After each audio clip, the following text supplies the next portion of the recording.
भारत के 15वें उपराष्ट्रपति के चुनाव के लिए तैयारियां पूरी हो चुकी हैं और इसके लिए मतदान कल यानी कि 9 सितंबर को होना है और नतीजे भी कल ही घोषित किए जाएंगे।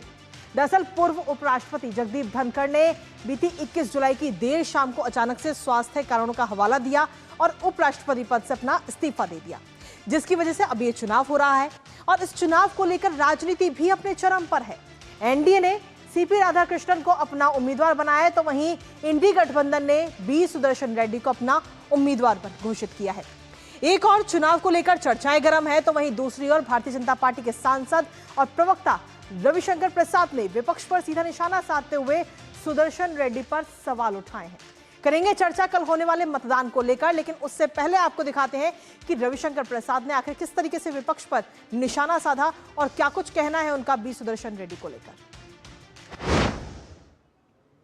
देश के सोल को बचाने के लिए वो किससे मिल रहे हैं? लालू प्रसाद से। लालू प्रसाद फॉर्डर स्कैम में कन्विक्टेड हैं। मेरा उस सारे मामले को उजागर करने में कुछ भूमिका रही है, आपको पता होगा। He is convicted. आप किस तरह के रिटायर्ड सुप्रीम कोर्ट के जज हैं? जो व्यक्ति कन्विक्टेड है, किसमें? स्कैम में, करप्शन में, आप जाके उनसे मिलते हैं। Lalu Prasad ji is not a member of the parliament, वो वोटर भी नहीं है। तो फिर क्या देश के आत्मा को प्रतिष्ठित करने की आप बात कर रहे हैं?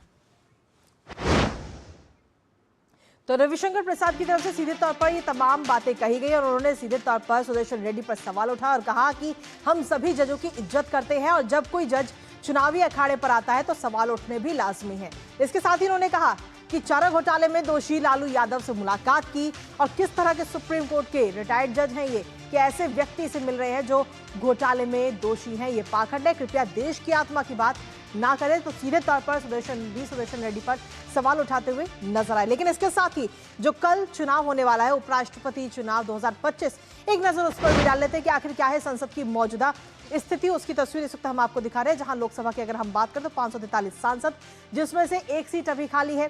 राज्यसभा की बात करें तो 233 सांसद, जिसमें से 5 सीटें भी खाली हैं और राज्यसभा में 12 मनोनीत सदस्य भी हैं जो कल मतदान करेंगे। यानी कि बहुमत के लिए 391 वोट चाहिए, जो कि 50% है कुल वोटों के, और कुल वोटों की संख्या 788 बनती है। लेकिन इस बार अगर करंटली की अगर हम बात करें अभी वर्तमान की, तो 782 सांसद वोटिंग और काउंटिंग होनी है। तो ऐसे में इसके अलावा अगर आपको बता दें तो 782 सांसद जो कल मतदान करेंगे। इसके बाद में आते हैं वोटिंग और काउंटिंग पर, यानी कि कल जब मतदान होगा 9 सितंबर वो तारीख होगी जब मतदान होगा। उसका में पोलिंग का समय, वोट डालने का जो समय है, सुबह 10 बजे से लेकर शाम 5 बजे तक मतदान होगा। शाम 6 बजे गिनती होगी और उसका नतीजों के आने की संभावना है शाम 7 बजे तक, यानी कि कल ही वोटिंग होगी और कल ही ये भी सामने हो जाएगा कि आखिर कौन बनेगा भारत का नया उपराष्ट्रपति।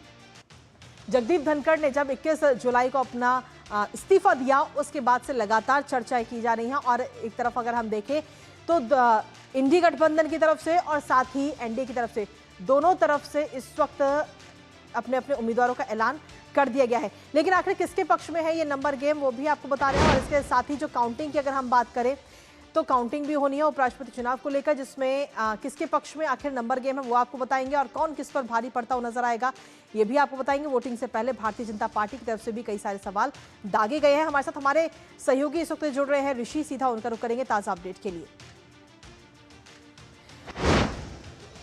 तो आपको बता दें कि ऋषि अब से कुछ देर में हमारे साथ जुड़ेंगे, लेकिन उससे पहले आपको बता दें कि मंगलवार को 9 सितंबर 2025 को वोटिंग होनी है और सुबह 10 बजे से लेकर शाम 5 बजे तक मतदान होगा। उसके बाद में शाम 6 बजे गिनती होगी और नतीजे शाम 7 बजे तक आने की पूरी संभावना है, यानी कि कल देश को नया उपराष्ट्रपति मिल जाएगा। हालांकि अगर हम बात करें आंकड़ों की, अगर हम बात करें तो इस वक्त आंकड़ा जो है वो एनडीए के पक्ष में जाता हुआ नजर आता है।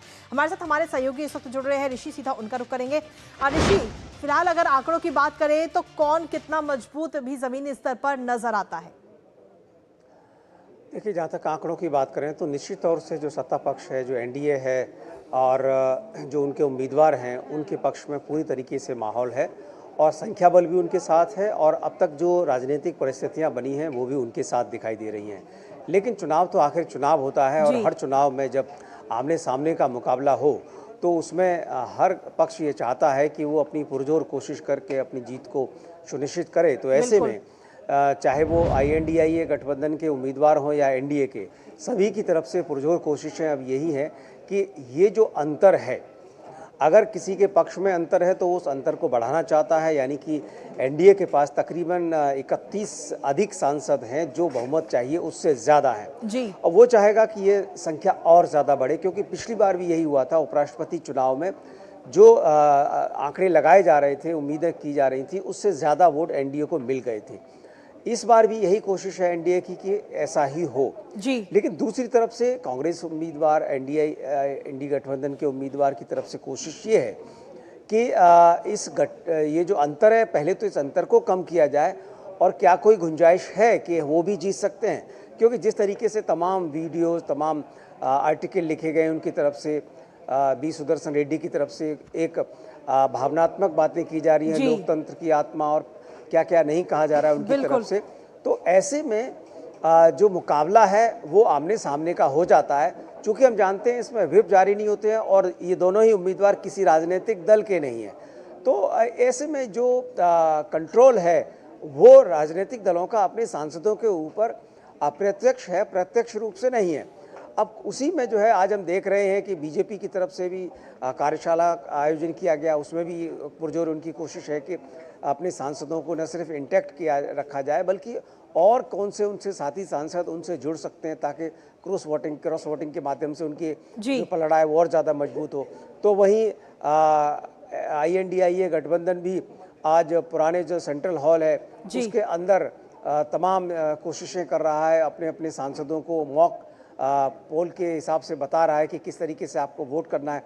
क्योंकि इस तरीके के चुनाव में जो खास तौर से एक विशेष पेन दिया जाता है, किस तरीके से निशान लगाना है और किस तरीके से वोटिंग करनी है, क्योंकि इसमें कोई भी वोट खराब ना हो, इसकी भी पुरजोर कोशिश है दोनों ही जो खेमे हैं। तो अब कोशिश यही है कि अपनी जीत को सुनिश्चित करें, लेकिन यहाँ पर जो आंकड़ा है वो NDA गठबंधन के पक्ष में है। जी, बहुत बहुत शुक्रिया ऋषि, तमाम जानकारी और अपडेट्स हमारे साथ साझा करने के लिए, इस महत्वपूर्ण खबर से जुड़े हुए। साथ ही इस खबर पर आप अपनी नजर लगातार बनाए रखिएगा। और इसी के साथ चलिए अब न्यूज पंच में अब रुक कर लेते हैं हमारी तीसरी महत्वपूर्ण खबर का।